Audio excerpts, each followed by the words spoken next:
یہاں پہنچ کر اشبا کے لیے والد مرحوم کا وصیت نامہ ختم ہو جاتا تھا۔ اس سے آگے صراط کو مخاطب کر کے اس کے لیے چند سطور لکھی گئی تھیں، ان میں دعاؤں اور نیک تمناؤں کا اظہار تھا۔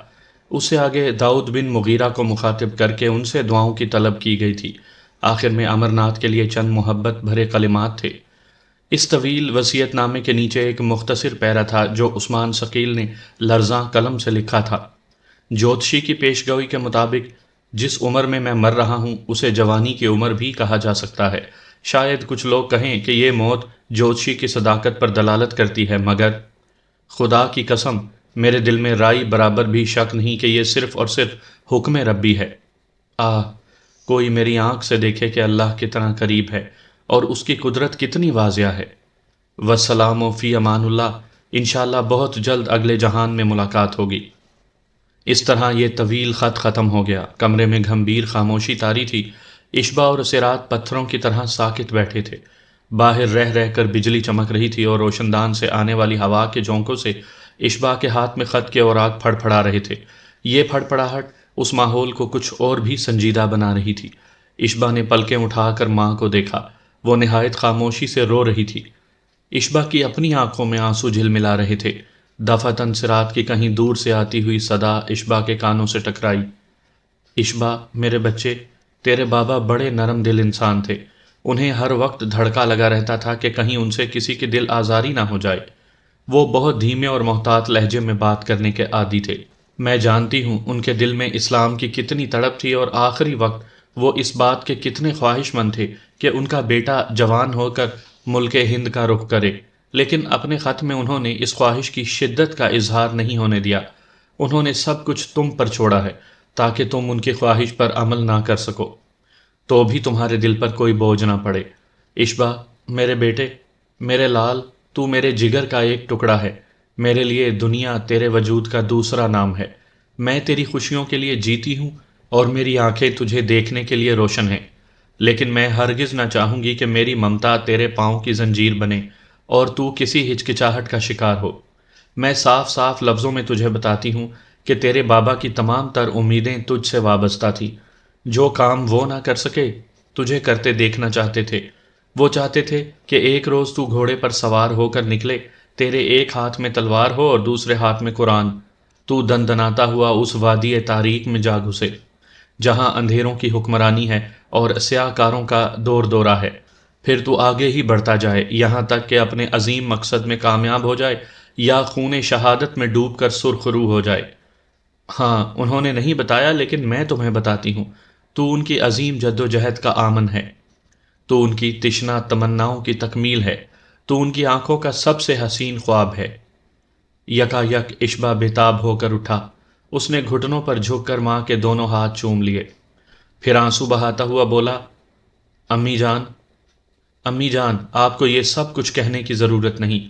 میں سب کچھ سمجھ چکا ہوں، سب کچھ جان چکا ہوں۔ مجھے تو آپ سے صرف ایک ہی گلہ ہے، آپ نے یہ سب کچھ بتانے میں اتنی دیر کیوں کی؟ مجھے اب تک اس شرف سے محروم کیوں رکھا؟ کیا میں آپ کی نگاہ میں ابھی تک بچہ تھا؟ صراط نے آنسو پونچھتے ہوئے کہا، میرے لیے تو ہمیشہ بچہ ہی رہے گا میرے بچے، لیکن میری اس تاخیر کی وجہ کچھ اور تھی۔ میں کوئی مناسب موقع دیکھ رہی تھی۔ کچھ بھی ہے، آخر ایک ماں ہوں، تجھے تنہا اس پرخطر سفر پر روانہ کرنا نہیں چاہتی تھی۔ خدا سے دن رات دعائیں کرتی تھی، کاش تجھے کوئی اچھا ہم سفر ملے، کوئی ایسا قافلہ مل جائے جو تجھے اپنے ساتھ لے جائے۔ آخر خدا نے میری دعائیں سن لیں اور ایسی سنی کہ میں خود دنگ رہ گئی۔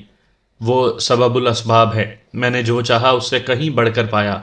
اب تو اکیلا نہیں جائے گا میرے بچے، تیرے ساتھ بلند ہمت اور الواء العزم مجاہدوں کا ایک سیلاب ہوگا، اور تیرا سالار وہ نوجوان ہوگا مشرق مغرب میں جس کی شجاعت اور جواں مردی کے چرچے ہیں، اور تم سب کی منزل ایک ہوگی، تم سب کا راستہ ایک ہوگا، تم سب کا مقصد ایک ہوگا۔ ہر سینے میں وہی تڑپ ہوگی جو تیرے باپ کے دل میں تھی، ہر ہاتھ میں قرآن اور ہر لب پر نعرہ تکبیر ہوگا۔ اب اس ایک بستی کے ساتھ ساتھ ہزاروں بستیوں کی تقدیر بھی بدلے گی، اور اب ایک پرماتما ہی سرنگوں نہیں ہوگا، سینکڑوں مغرور سروں سے تاج اچھلیں گے۔ میرے بیٹے، میرا انتظار رائے گاں نہیں گیا۔ آج میرا رواں رواں خوشی سے جھوم رہا ہے۔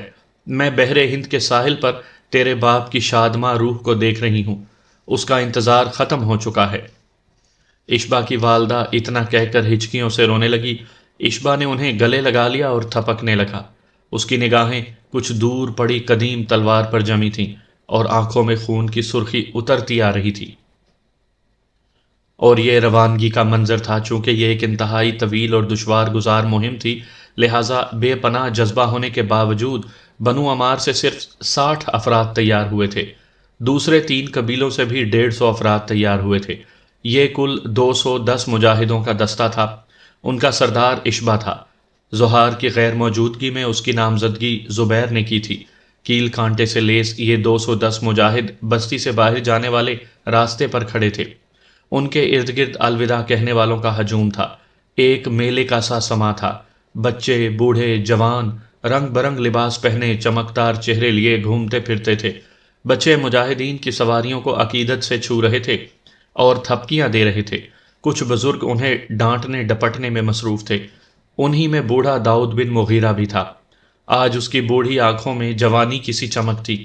اس نے زلال سے بہت سے پھول منگوائے تھے اور لڑکیوں سے کہہ کر انہیں ہاروں کی شکل میں پرو دیا تھا۔ اب یہ ہار مجاہدین کے گلوں میں تھے۔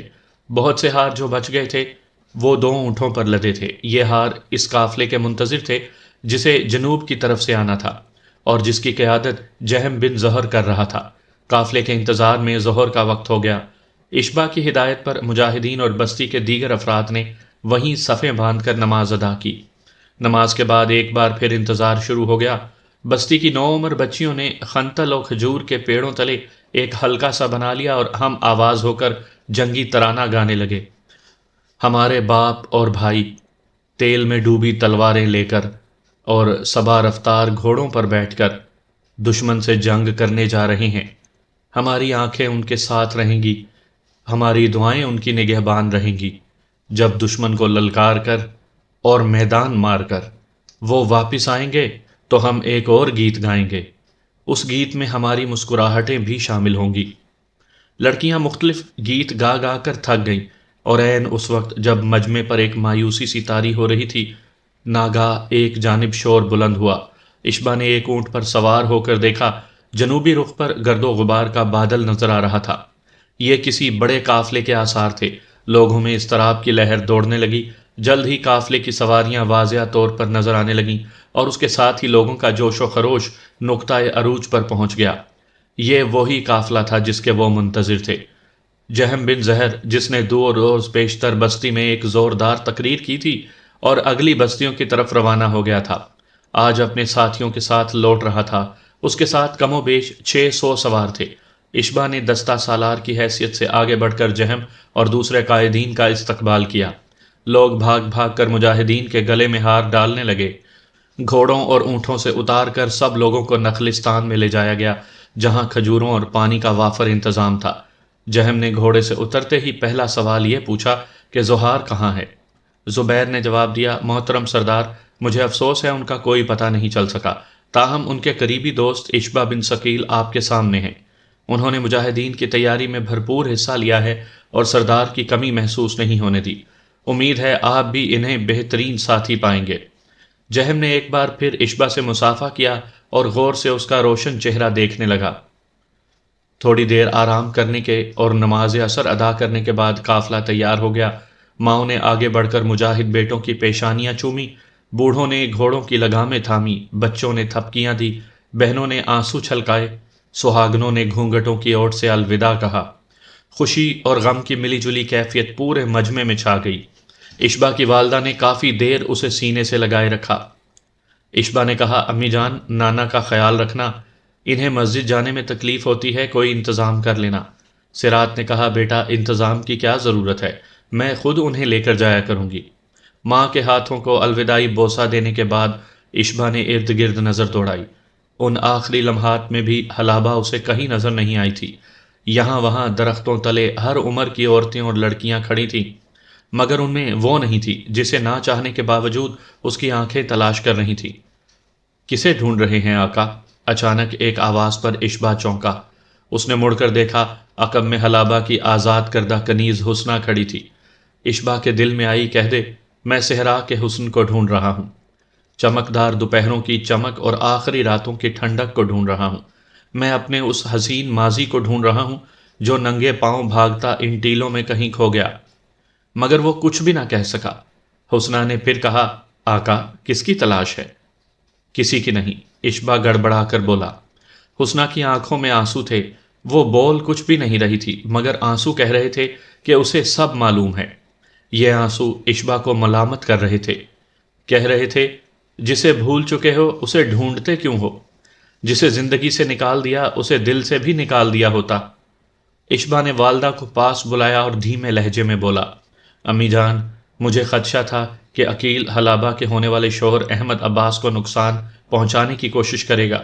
میں نے سردار زبیر کو سب کچھ سمجھا دیا ہے، وہ ہر گھڑی عقیل پر نگاہ رکھے گا، کسی کو اس سلسلے میں فکر مند ہونے کی ضرورت نہیں ہے۔ سرات نے تفہیمی انداز میں سر ہلایا اور ایک گہری سانس لے کر رہ گئی۔ اس دوران اشبا کی نظر اویس پر پڑ گئی، وہ اس مہم میں ساتھ جا رہا تھا۔ اس کا سامان اتنا زیادہ تھا کہ دوسرے گھوڑے پر بار کرنا پڑا تھا۔ اس میں اس کی 6 عدد آبدار تلواریں اور بیاض بھی شامل تھی۔ وہ بہت مغموم نظر آ رہا تھا، مگر اشبا جانتا تھا اندر سے خوش ہے۔ اس نے 4 روز پہلے رابعہ سے جو درد بھرے مکالمات بولے تھے وہ رائے گاہ نہیں گئے۔ اس کا سامان بھی ویسے کا ویسا بندھا رہا تھا۔ فرق یہ پڑا تھا کہ منزل اب مدینے کے بجائے ہندوستان ہو گئی تھی، اور یہ فرق بہت نمایاں تھا۔ اویس جانتا تھا کہ یہ فرقت دیر پا ہوگی اور رونے کے زیادہ مواقع ملیں گے۔ رونا دھونا اس کا محبوب مشغلہ تھا اور اس لیے وہ خوش بھی تھا۔ اس کا اکڑ کر گھوڑے پر بیٹھنا اس بات کی نشاندہی بھی کرتا تھا کہ رابعہ یہیں کہیں موجود ہے اور اسے دیکھ رہی ہے۔ اتنے میں سالار دستہ جہم نے کوچ کا اعلان کیا۔ سواروں نے ایڑ لگائی، الوداع، فی امان اللہ اور نعرہ تکبیر کا شور بلند ہوا۔ دیکھتے ہی دیکھتے مجاہدین اسلام اپنے عقب میں گرد و غبار کے بادل چھوڑتے آگے بڑھنے لگے۔ ان کی منزل دمشق تھی، جہاں سے اسلامی فوج کسی بھی وقت کوچ کرنے والی تھی۔ تیسرے روز قافلہ شمال کی جانب نجد کے سلسلہ ہائے کوہ کے ساتھ ساتھ سفر کرتا ملیل کی طرف بڑھ رہا تھا۔ شام کا وقت تھا، پڑاؤ ڈالا جا چکا تھا۔ ایک نخلستان میں خیموں کی چھوٹی سی بستی آباد ہو چکی تھی۔ نماز مغرب کی با جماعت ادائیگی کے بعد مشعلیں روشن کر دی گئیں اور دسترخوان پر برتن چنے جانے لگے۔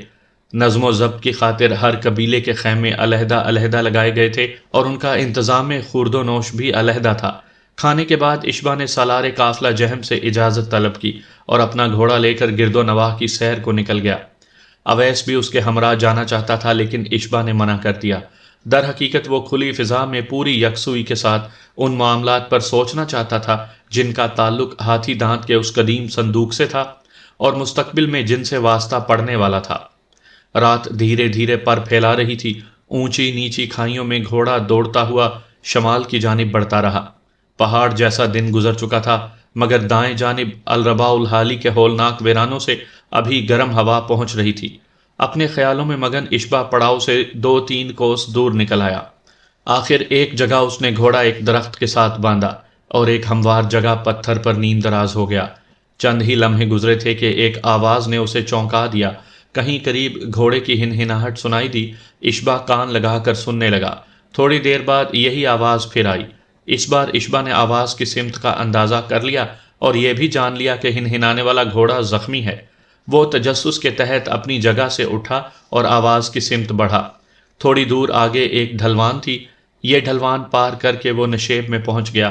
ایک بڑی چٹان کی اوٹ میں اسے گھوڑے کا ہیولا نظر آنے لگا۔ اشبا بھاگ کر واپس آیا اور اپنے گھوڑے سے خرجین اتار لی۔ اس خرجین میں مشعل موجود تھی۔ معمولی تگ و دو کے بعد اشبا نے مشعل روشن کی اور گھوڑے کا معائنہ کرنے لگا۔ یہ عمدہ نسل کا ایک اہلک گھوڑا تھا۔ اس کے دونوں گھٹنوں پر پٹیاں بندھی ہوئی تھیں۔ لگتا تھا پتھریلی زمین پر سفر کرتے ہوئے اسے کہیں ٹھوکر لگی ہے اور سوار سمیت گر پڑا ہے۔ اشبا نے مشال کی روشنی میں غور سے اس کی ٹانگیں دیکھیں۔ اس دوران مشعل کی روشنی میں واضح ہوا کہ نزدیک ہی ایک غار کا دہانہ موجود ہے۔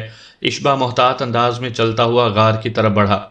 اس کا قیاس تھا کہ گھڑ سوار غار میں آرام کر رہا ہوگا، مگر اندر پہنچ کر ایک مختلف صورتحال سامنے آئی۔ یہ ایک کشادہ غار تھی اور اس میں موجود اشیاء سے اندازہ ہوتا تھا کہ یہاں کئی افراد مقیم ہیں۔ کھانے پینے کا سامان، خرجینے، ہتھیار، سب کچھ بے ترتیبی سے پڑا تھا۔ وہ کم از کم 5 افراد تھے اور ان میں سے کوئی عورت بھی تھی، مگر اس وقت غار خالی تھی۔ عورت کے سنگھار کا سامان اور چند ریشمی لبادے ادھر ادھر بکھرے ہوئے تھے۔ اس کے علاوہ شراب کی ایک چھوٹی سراہی اور پیالے بھی نظر آ رہے تھے۔ اشبا کچھ دیر بغور ان چیزوں کا معائنہ کرتا رہا۔ کچھ سمجھ میں نہیں آئی کہ یہ کون لوگ ہیں اور کہاں چلے گئے۔ اگر وہ اپنا زخمی گھوڑا یہاں نہ چھوڑ جاتے اور وہ ہنہنا کر اشبا کو اپنی جانب متوجہ نہ کرتا تو اس ویرانے میں کون اس غار تک پہنچتا۔ اشبا کچھ دیر ادھر ادھر گھومتا رہا کہ شاید ان کا کوئی ساتھی موجود ہو، مگر کسی سے ملاقات نہیں ہوئی۔ اس دوران عشاء کی نماز کا وقت ہو چکا تھا۔ ہموار پتھر پر نماز ادا کرنے کے بعد اشبا نے واپسی کی راہ لی۔ وہ پڑاؤ واپس پہنچا تو قافلہ گہری نیند سو چکا تھا۔ چند پہرے دار نیزے سنبھالے خیموں کے درمیان گھوم رہے تھے۔ ہوشیار رہو، کبھی کبھی ان کی نیند ڈوبی آواز تاریک فضا میں ابھرتی اور پھر خاموشی چھا جاتی۔ ایک پہرے دار کو شناخت کرنے کے بعد اشبا اپنے خیمے میں داخل ہوا۔ اس خیمے میں اس کے ساتھ 3 اور ساتھی مقیم تھے، جن میں اویس بھی شامل تھا۔ غالباً دن بھر کے تھکے ماندے وہ گہری نیند سو رہے تھے۔ اشبا نے مشال جلا کر انہیں بے آرام کرنا مناسب نہ سمجھا۔ تاریکی ہی میں ہتھیار اتار کر اور لباس بدل کر وہ اپنے بستر پر آ گیا۔ اچانک اسے خیمے کی فضا میں کسی تبدیلی کا احساس ہوا اور چھٹی حس میں خطرے کی گھنٹیاں بجائیں۔ اویس، رحمان، ابو نصیر، اس نے اپنے ساتھیوں کو آوازیں دی مگر کوئی جواب نہیں ملا۔ پھر اسے اندازہ ہوا کہ اس کا ہاتھ کسی سیال شے میں لتھڑ گیا ہے۔ خون، اس کے ذہن نے پکار کر کہا۔ وہ چیتے کی طرح غضبناک ہو کر اٹھا اور پلک جھپکتے میں مشعل روشن کی، اور پھر خیمے کا منظر دیکھ کر اس کا سینہ جل اٹھا۔ خیمے میں ابو نصیر کی لاش پڑی تھی اور اس کا پیٹ چاک تھا اور آنتیں باہر بکھری ہوئی تھیں۔ قریب ہی اویس بھی اوندھے منہ پڑا تھا، ایک خنجر اس کے سینے میں بھی پیوست تھا۔ اویس، اویس! اشبا نے اسے جھنجھوڑ ڈالا۔ پھر اسے رحمان کا خیال آیا، وہ اپنے بستر پر موجود نہیں تھا۔ تب اشبا کی نگاہ خیمے کی پشت پر پڑی۔ کپڑا چاک تھا اور مجرم یا مجرمان فرار ہو چکے تھے۔ اشبا کی آوازیں سن کر پہرے دار بھی خیمے میں پہنچ گئے۔ اندر کے منظر نے انہیں مبہوت کر دیا۔ اشبا نے لپک کر اپنی تلوار اتاری اور پہرے داروں سے بولا، رحمان خیمے میں موجود نہیں، لگتا ہے حملہ آور اسے اٹھا کر لے گئے ہیں۔ فوراً تلاش کرو، وہ زیادہ دور نہیں گئے۔ دیکھتے ہی دیکھتے پورا پڑاؤ جاگ اٹھا۔ خیموں کے درمیان مشعلیں گردش کرنے لگیں اور گھڑ سوار ادھر ادھر بھاگنے لگے۔ جلد ہی رحمان کا پتہ چل گیا۔ پڑاؤ سے قریباً 1 فرلانگ کی دوری پر اس کی لاش پتھروں میں پڑی تھی۔ نہایت بے دردی سے چرکے لگا کر اسے شہید کیا گیا تھا۔ اشبا موقع پر پہنچا تو قافلہ سالار جہم بھی وہاں پہنچ چکا تھا۔ اس کے چہرے پر بے پناہ دکھ نظر آتا تھا۔ اس نے اشبا سے کہا، یہ کس کا کام ہو سکتا ہے؟ اشبا نے کہا، جناب میں کچھ نہیں کہہ سکتا، ہمارے اندر تو ایسا کوئی اختلاف نہیں، یقیناً یہ بیرونی لوگوں کا کام ہے۔ کچھ دیر اس موضوع پر پرتعصب گفتگو ہوتی رہی، پھر رحمان کی کٹی پھٹی لاش کو اٹھا کر پڑاؤ میں لایا گیا۔ ابو نصیر کی لاش کو بھی ایک دوسرے خیمے میں منتقل کیا جا چکا تھا۔ اویس کی زندگی معجزانہ طور پر بچ گئی تھی۔ سونے سے پیشتر وہ دیر تک اپنی زخیم بیاض کا مطالعہ کرتا رہا تھا اور پھر حسب عادت اسے اپنے سینے پر ہی رکھ کر سو گیا تھا۔ اسے زخمی کرنے والا خنجر بیاض میں سے ہو کر سینے پر لگا تھا اور ترچھا ہو کر کندھے میں گھس گیا تھا۔ خون زیادہ بہہ جانے سے اسے غشی آ گئی تھی، تاہم وہ زندہ تھا۔ دونوں لاشیں ساتھ ساتھ پڑی تھی اور دیکھنے والی ہر آنکھ میں حسرت اتر آئی تھی۔ شہید ہونے والے باپ بیٹے تھے۔ کتنے عزم اور ارمانوں سے وہ جہاد کے لیے نکلے تھے۔ ان کے لواحقین نے صرف 3 روز پیشتر ہزاروں دعاؤں کے ساتھ انہیں رخصت کیا تھا، مگر کیا معلوم تھا کہ ہزاروں میل کے مسافت کا قصد کرنے والے چند منزلیں ہی دور جا پائیں گے۔ اس روز نہایت عزت و احترام کے ساتھ دونوں شہیدوں کو سپرد خاک کیا گیا۔ ایک تیز رفتار قاصد کو واپس بھیجا گیا تاکہ وہ شہید ہونے والوں کے ورثاء کو اطلاع پہنچا دے۔ اشبا چاہتا تھا کہ اویس بھی واپس چلا جائے کیونکہ وہ آغاز سفر ہی میں گھائل ہو گیا تھا، لہٰذا آگے چل کر اسے مشکل پیش آ سکتی تھی، لیکن وہ کسی طور رضامند نہیں ہوا۔ آخر اس کا اصرار دیکھ کر اشبا کو خاموش ہونا پڑا۔ وہ ایک اداس شام تھی۔ اشبا تنہا اپنے خیمے میں بیٹھا تھا۔ غور و خوض کے بعد وہ اس نتیجے پر پہنچا تھا کہ حملہ آور در حقیقت اسے اٹھانے کی نیت سے آئے تھے۔ وہ چونکہ خیمے میں موجود نہیں تھا، لہٰذا ابو نصیر اور اویس پر وار کرنے کے بعد انہوں نے سمجھا کہ تیسرا شخص ہی انہیں مطلوب ہے۔ وہ بے ہوش کرنے کے بعد اسے اٹھا کر لے گئے اور بعد ازاں پوچھ گچھ کے دوران جان سے مار ڈالا۔ غالباً وہ اس سے سنہری شاہین کا پتہ پوچھتے رہے تھے۔ اپنے ساتھیوں کی طرح اشبا کا دھیان بھی بار بار رومی پہلوان بوہان اور اس کے انتہا پسند ساتھیوں کی طرف جا رہا تھا۔ انہوں نے القمر نامی تنظیم بنائی تھی اور بنو عمار کی بستی میں دروازوں پر دھمکی آمیز اشتہار چسپاں کیے تھے۔ اشبا کو رہ رہ کر حلابہ کی بات یاد آ رہی تھی۔ اس نے اشبا کو واضح طور پر اس خطرے سے آگاہ کر دیا تھا۔ کافی دیر اشبا بیٹھا سوچتا رہا، پھر خیمے سے نکل کر رات کی تاریکی میں ٹہلنے لگا۔ وہ خیموں کی عقبی سمت سے گزر رہا تھا جب اچانک کچھ آوازیں سن کر رک گیا۔ یہ آوازیں نیم روشن خیمے کے اندر سے آ رہی تھیں۔ اس کے کچھ ساتھی مصروف گفتگو تھے۔ کمانڈر ہونے کی حیثیت سے اشبا کی ذمہ داری تھی کہ وہ اپنے سپاہیوں کے حالات سے باخبر رہتا، لہٰذا وہ رک کر یہ آوازیں سننے لگا۔ ایک عریف اپنے سپاہی سے کہہ رہا تھا، تمہیں یہ ماننا پڑے گا کہ سردار زبیر نے اسے دستہ سالار بنا کر غلطی کی ہے۔ میں دعوے سے کہتا ہوں کہ اگر سردار زہار بستی میں موجود ہوتے تو وہ کبھی یہ غلط فیصلہ نہ کرتے۔ کچھ بھی ہے، آخر وہ ایک غیر قوم کا شخص ہے، اس کے خون میں ہندوستان کا نمک تو ہے مگر عرب کی حدت اور جولانی نہیں۔ ایک دوسرا سپاہی بولا، میں یقین سے کہتا ہوں کہ ہمارے اس مختصر دستے میں بھی چند ایسے نوجوان ہوں گے جو اس سے بڑھ کر تلوار کے دھنی ہیں۔ پھر اس اجمی کی سرداری ہم پر مسلط کرنے کی کیا ضرورت تھی؟ عریف کی آواز آئی۔ اس کی قیادت سے سپاہی پہلے بھی ناخوش تھے، کل رات کے واقعے نے انہیں بالکل مایوس کر دیا ہے۔ اشبا سمجھ چکا تھا کہ یہ ذکر خیر اسی کا ہو رہا ہے۔ اس نے ایک گہری سانس کھینچی اور باریک ہونٹوں پر ایک نامحسوس مسکراہٹ لرز گئی۔ ٹہلتا ہوا وہ آگے نکل گیا۔ اس کے دل کا بوجھ کچھ اور بڑھ گیا تھا۔ وہ سب کچھ دیکھ سکتا تھا، سب کچھ کہہ سکتا تھا، مگر اپنے ساتھیوں کی مایوسی اور مصیبت اس سے برداشت نہیں ہوتی تھی۔ بوہان کی مکروہ صورت بار بار اس کی آنکھوں میں گھوم جاتی تھی، اور وہ سوچ رہا تھا کہ اگر کل رات کا شب خون اسی نے مارا ہے تو اس سے کہاں ملاقات ہو سکتی ہے؟ اس کے اگلے حملے کا انتظار کرنا ہوگا یا اسے تلاش کرنے کی ضرورت ہے؟ اچانک اشبا کے ذہن میں بجلی سی کوند گئی۔ اسے کل رات دیکھا ہوا غار یاد آیا اور وہ سارے منظر اس کی نظروں میں گھوم گئے۔ اس کے دل نے پکار کر کہا، ہو نہ ہو بوہان کل رات اسی غار سے نکل کر حملہ آور ہوا تھا۔ تاریک آسمان پر ستاروں کی افشاں چنی تھی۔ رات کا دوسرا پہر شروع تھا۔ یمن کے دور دراز سبزہ زاروں کی طرف سے مدھم ہوا چلنا شروع ہو گئی تھی۔ اشبا نے اپنا گھوڑا ایک پتھر سے باندھا اور محتاط قدموں سے غار کی طرف بڑھنا شروع کیا۔ کچھ آگے جا کر اس نے چہرے پر ایک سیاہ نقاب منڈ لیا۔ آنکھوں میں بلا خیز چمک اور حرکات میں بے پناہ پھرتی عود کر آئی تھی۔ چند بڑے پتھروں کو پھلانگ کر وہ غار کے سامنے پہنچ گیا۔ اچانک اسے ٹھٹک جانا پڑا۔ غار کے اندرونی حصے میں سے روشنی لرزاں تھی اور دف بجنے کی مدھم آواز ابھر رہی تھی۔ دہانے کے قریب 4 عدد گھوڑے مراقبے کی حالت میں کھڑے تھے۔ اشبا بے آواز چلتا ہوا غار کے دہانے پر پہنچا اور ایک ابھرے ہوئے پتھر کی اوٹ سے اندر جھانکنے لگا۔ منظر ہوش ربا تھا۔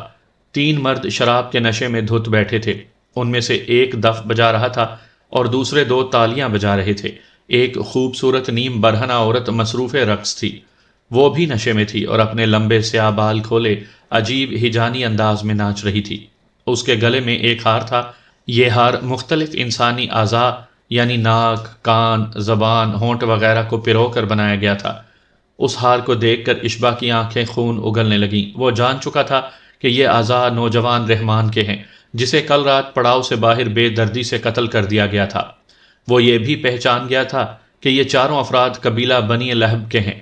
عورت کا ہیجان خیز رقص نقطۂ عروج تک پہنچ چکا تھا۔ اب ایک مرد نے بھی اٹھ کر اس کے ساتھ ناچنا شروع کر دیا تھا۔ دفعتاً اشبا اپنی جگہ سے برآمد ہوا اور ان کے سامنے پہنچ گیا۔ ناچنے والوں کے تھرکتے جسموں کو جھٹکا سا لگا اور وہ حیرت سے اشبا کو دیکھنے لگے۔ اشبا کی سرسراتی آواز غار میں گونجی، بوہان کہاں ہے؟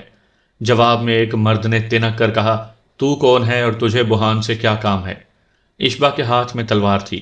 یکا یک قبضے پر اس کی گرفت مضبوط ہوئی اور وہ غضبناک ہو کر مخالف پر حملہ آور ہوا۔ اس کے وار میں ایسی قوت تھی کہ تلوار مد مقابل کے سر پر پڑی اور سینے میں اتر گئی۔ خون کا فوارہ مچل کر عورت کے نیم برہنہ جسم کو رنگین کر گیا۔ باقی دونوں مرد تلواریں سونت کر اشبا پر جھپٹے۔ اشبا نے ایک ہی جنبش میں دونوں وار بچائے اور اس کے جوابی وار نے ایک شخص کا سر صاف اڑا دیا۔ یہ ایک دہشت ناک نظارہ تھا۔ نوجوان عورت حوصلہ مند ہونے کے باوجود خود کو چلانے سے نہ روک سکی۔ تیسرے شخص نے اپنے دونوں ساتھیوں کا حشر دیکھا تو بدحواسی میں اندھا دھند وار کیے۔ اس کی تلوار پتھروں سے سر پھوڑ کر رہ گئی۔ اچانک اشبا نے اسے بھی موت کی نیند سلا دیا۔ نوجوان عورت ایک کری چیخ کے ساتھ اشبا پر جھپٹی۔ اس کے ہاتھ میں خنجر تھا۔ اشبا نے جھکائی دے کر اس کی کلائی پکڑی اور مروڑ کر خنجر چھڑا لیا۔ عورت وحشت میں اشبا سے لپٹ گئی اور اسے دانتوں سے کاٹنے اور بھنبوڑنے کی کوشش کرنے لگی۔ اشبا چاہتا تو تلوار کے ایک ہی وار سے اس کا قصہ تمام کر سکتا تھا، مگر وہ ایک عورت کے خون سے ہاتھ رنگنا نہیں چاہتا تھا۔ دوسری طرف وہ اس کی جان لینے پر تلی ہوئی تھی، ساتھ ساتھ وہ چلا رہی تھی، میں عرب کے قاتلوں کو زندہ نہیں چھوڑوں گی، میں انہیں زندہ نہیں چھوڑوں گی۔ اچانک اس نے بڑی عیاری کا مظاہرہ کرتے ہوئے ٹانگ چلا کر مشال گرا دی اور غار میں تاریکی چھاتے ہی خود کو چھڑا کر دہانے کی طرف بھاگی۔ رک جاؤ، رک جاؤ، اشبا چلایا، مگر اس کے بھاگتے ہوئے قدموں کی صدا نہیں تھی۔ اشبا کو کچھ نظر نہیں آ رہا تھا، مگر اس نے سماج سے آنکھوں کا کام لیا اور اندھیرے میں ایسا تاک کر خنجر پھینکا کہ بھاگتی عورت کے پشت میں داخل ہو گیا۔ اندھیرے میں اس کی کراہ گونجی اور زمین پر گرنے کی آواز آئی۔ اشبا نے جلدی سے ڈھونڈ کر مشل جلائی اور عورت کے پاس پہنچا۔ اس کا پرکشش جسم زندگی سے خالی ہو چکا تھا، خطرناک آنکھیں پتھرا چکی تھیں۔ اشبا نے تینوں مردوں کو دیکھا، ان میں سے ایک میں زندگی کی رمق ابھی باقی تھی۔ اشبا نے اسے پانی پلایا اور بوہان کے بارے میں پوچھنے لگا۔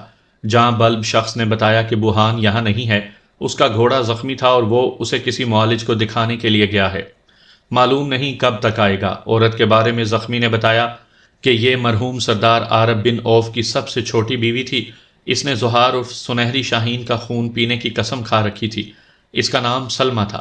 زخمی نے یہ بھی اعتراف کیا کہ کل انہوں نے پڑاؤ پر حملہ کر کے اشبا بن ثقیل کو گرفتار کرنے کی کوشش کی تھی۔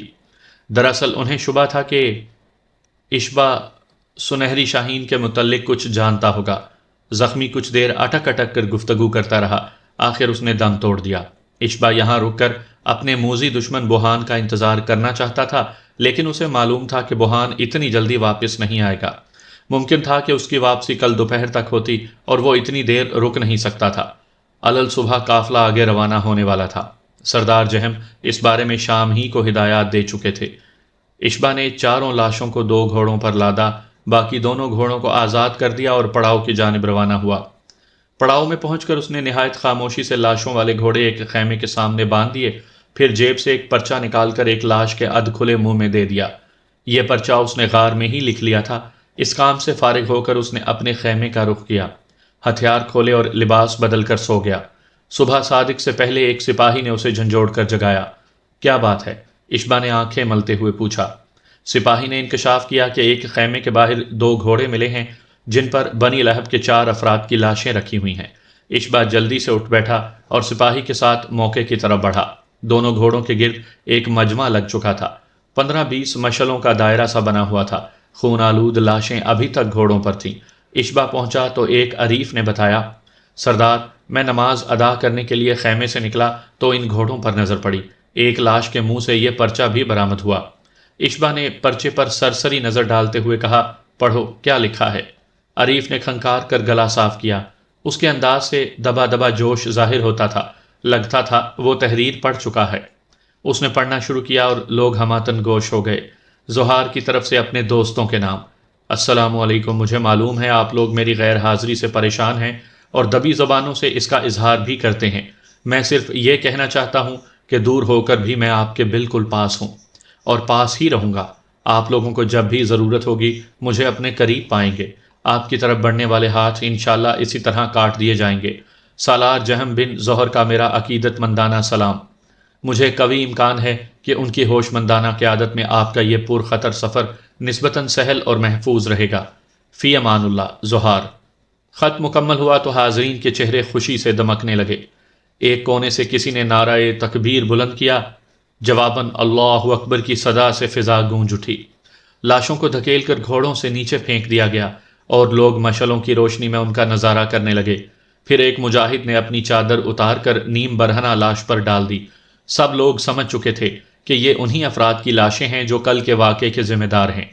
نماز فجر کی ادائیگی کے بعد لاشوں کو ٹھکانے لگایا گیا اور صبحانہ کھانے کے بعد قافلہ آگے روانہ ہو گیا۔